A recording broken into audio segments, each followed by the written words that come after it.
বিসমিল্লাহির রহমানির রহিম। আসসালামু আলাইকুম, সবাই কেমন আছেন? আবারও নিয়ে আসলাম নতুন একটা রেসিপি, পটল বাবুর সুপারস্টার।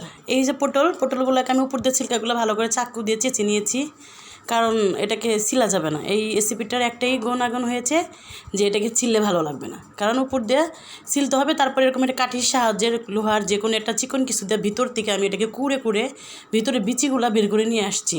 আর এক পাশ কিন্তু বন্ধ করে রেখেছি মুখটাকে, আরেক পাশ খোলা। এবার হচ্ছে মুরগির মাংস, এটাকে আমি গোলমরিচ দিয়ে সিদ্ধ করে নিয়েছি, ভালো করে হাত দিয়ে ছেড়ে নিয়েছি। তারপরে পটলের ভিতরে যে পুরটা ছিল সেখানকার বিচিটা ফেলে দিয়ে আমি ওই অংশটা, মাংসটুক ওগুলো নিয়ে নিয়েছি পটলের। তারপরে কড়াইতে তেল দিয়ে দিলাম, তেল দিয়ে পেঁয়াজের কিমা দিয়ে দিলাম 1 কাপ পরিমাণের মতো। যাই হোক, এটা দিয়ে ভালো করে নাড়াচাড়া করে নিব। তারপর দিয়ে দিলাম একটু টমেটো কুচি, কারণ এটা কেন দিলাম, একটু কালারটা ভালো আসার জন্য। এটা দিয়েও নেড়ে নিচ্ছি। এটা আমার ভাগ্নির প্রিয় একটা রেসিপি, জান্নাতের। ও আসতে বাসায় আসছে, বলছে মামা তুমি আমাকে পটল বাবু সুপারস্টার বানিয়ে দাও, মানে এটা আমি নাম দিতাম। তারপরে যাই হোক, এর মধ্যে দিয়ে দিলাম ধনিয়া গুঁড়া আর গরম মশলার গুঁড়া দিয়ে ভালো করে, আর গোলমরিচের গুঁড়া দিয়ে ভালো করে মশলাটাকে নেড়ে চেড়ে দিচ্ছি। তারপরে দিয়ে দিলাম পটলের সেই মাংসটা, ভিতরের বিচিগুলো কিন্তু আমি ফেলে দিয়েছি, কারণ এটা আমি বিচি ফেলে দিয়েছি, কারণ বিচি খাবে না আমার ভাগ্নি। তারপরে ওটা দিয়ে ভালো করে নাড়াচাড়া করে নিলাম। তারপরে দিয়ে দিলাম স্বাদ মতো লবণ। তারপর দিয়ে দিলাম সেই মুরগির মাংসগুলো। এগুলো হাত দিয়ে একটু এভাবে ছাড়াইয়া নিলে এটা আর কি সুন্দর, এটা কোয়া হয়ে যায়। যাক, এটা ভালো করে চারিপাশে নাড়াচেড়ে দিলাম। তারপরে দিয়ে দিলাম 1 চামচ হলুদ। তারপর দিয়ে দিলাম লাল মরিচের গুঁড়া দিয়ে এটাও ভালো করে নেড়ে চেড়ে নিব। এই রেসিপিটা আমার ছোটো ভাগ্নি, ও খুবই পছন্দ, বড়টাও খুব পছন্দ করে। দুটেই বলবে, মাঝে মাঝে বলবে মামা আমাকে পটল বাবু সুপারস্টার বানিয়ে দাও। তারপরে দিয়ে দিলাম 1 চামচ আদা বাটা আর 1 চামচ রসুন বাটা দিয়ে ভালো করে মাংসটাকে আরও ভালো করে ভেজে নিলাম, একদম বাদামি কালার করে নিলাম। তারপর দেখেন পুরটাকের ভিতরে এভাবে ঠেসে ভরে নেবেন, একদম ঠেসে ভরে নিতে হবে। তার ফলে কী হবে, যখন আমি ভুনা করবো এটা বের হবে না। আমি এটাকে পুরগুলা ভিতরে একদম সুন্দর করে এভাবে ভরে নিয়েছি, দেখেন একদম, মানে কোনো একটু খালি রাখি না, সামান্য একটু পরিমাণ খালি রাখছি। এক পাশ কিন্তু বন্ধ, 2 পাশ কিন্তু ফাঁকা রাখা যাবে না, তাহলে কিন্তু পুরটা বের হয়ে যাওয়ার সম্ভাবনা বেশি থাকে। তারপর একটা কড়াইয়ে তেল দিয়ে দিলাম পরিমাণ মতো, দিয়ে তারপরে পটলগুলো সুন্দর করে দিয়ে ঢেকে দিলাম। এই যে এইভাবে একটু হালকা করে ভেজে নিলাম, বেশি ভাজবো না। তারপরে দিয়ে দিলাম আবারও প্যানে তেল। তারপরে তেলটা দিয়ে দিলাম, কারণ একটু হালকা না ভাজলে পটলটা কাঁচা কাঁচা গন্ধ করবে, এর জন্য আমি এটাকে ভেজে নিই। তারপরে গরম মশলাগুলো দিয়ে দিলাম, দারচিনি 3টা এলাচ, একটা তেজপাতা, লবঙ্গ।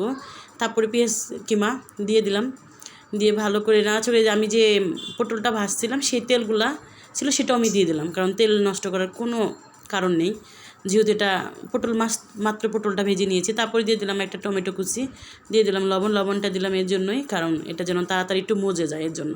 তারপরে এটা বাদামি কালার করে লাল করে জিরা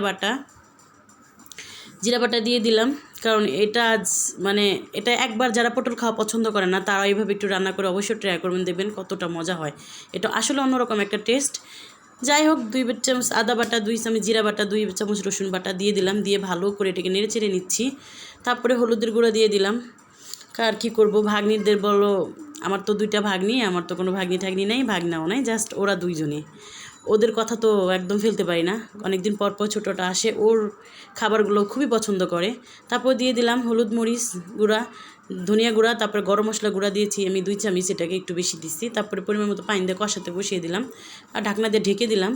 তারপরে কিছুক্ষণ পরে আমি আবার ঢাকনাটা তুলে নেড়ে চেড়ে দিচ্ছি, কারণ মশলাটা তো না নেড়ে নিলে নিচে লেগে যাবে। তারপর মশলার কষানো শেষ হয়ে গেল, আমি পটলগুলো সুন্দর করে ভরে দিচ্ছি। দেখেন আমার পটলগুলো বের হয় নাই, এটা পটলের ভিতর থেকে ওই পুরগুলো একদমই বের হবে না, আর যত জোরে নাড়াচাড়া করেন না কেন এটা বের হবে না। এই পটলটা কিন্তু, এই রেসিপিটা কিন্তু খেতে কিন্তু বিশ্বাস করেন একবার ট্রাই করবেন, অনেক মজা। আমি তো পটলের এটা তো খুবই বানাই, আর সবসময় তো দেখাই না, আজকে শেয়ার করলাম আপনাদের মাঝে। তারপর দিয়ে দিলাম আমি একটু কষানোর জন্য পানি, কারণ এটা তো আমি পটলটা এতটাও ভাজি নেই, কারণ একটু তো ভিতরে ঢুকতে হবে, এর জন্য পানিটা দিয়ে আমি কষিয়ে নিয়ে আবার ঢেকে দিচ্ছি। আমি ঢেকে মাঝে মাঝে আমি নেড়ে চেড়ে দিচ্ছি, কারণ নেড়ে চেড়ে তো দিতেই হবে, না হলে তো নিচে লেগে যাবে। যাই হোক, আমি আবার ভালো করে নেড়ে দিচ্ছি চারপাশটা সুন্দর করে। এইখানে তো আমার আরেকটা ছোট্ট ভাগ্নি পাশে বসে আছে, রান্না দেখতেছে, যে ও খুব সুন্দর করে কথা বলতে পারে। হ্যাঁ, ও বলতেছে মামা আমি রান্না করবো, আমাকে দাও রান্না করতে। আমি না, তুমি তো পারবা না।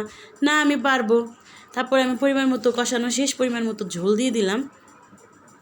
আমার পটলগুলা কিন্তু, পটলের ভিতর থেকে কিন্তু একটু পুরগুলা বের হয় নাই, দেখেন যেরকম আছে ওইরকমই, এরকমই আস্তে আস্তে এটা আমার জান্নাত আর কি পটলটাকে নাড়তেছিল, এর জন্য খুবই স্লোভাবে দেখা যাচ্ছিল। যাই হোক, দেখেন আমি আবার আমার পটলটা 10 মিনিটের মতো আমি ঢেকে রান্না করলাম। চাইলে আপনারা আরও কমও, কিন্তু মাঝে মাঝে ঢাকনাটা তুলে অবশ্যই কিন্তু চেক করবেন। যাই হোক, আমার পটল বাবু সুপারস্টার রান্না শেষ। দেখেন সুপার একটা কালার হয়েছে, আর খেতে যে এত মজা, গরুর মাংস ফেল, এটার ভিতরে অবশ্যই মুরগি মাংস আছে। অবশ্যই কিন্তু কমেন্ট করে জানাবেন পটল বাবু সুপারস্টার কেমন হয়েছে, আর ট্রাই করবেন। আর একটা লাইক কমেন্ট শেয়ার তো অবশ্যই পাই, তাই না? আর যারা যেখান থেকে আমার প্রতিদিন আমার পেজটাকে দেখেন, আমার রান্নাটা দেখে সবাইকে অনেক অনেক ধন্যবাদ। সবাই ভালো থাকবেন, সুস্থ থাকবেন। আসসালামু আলাইকুম। আল্লাহ।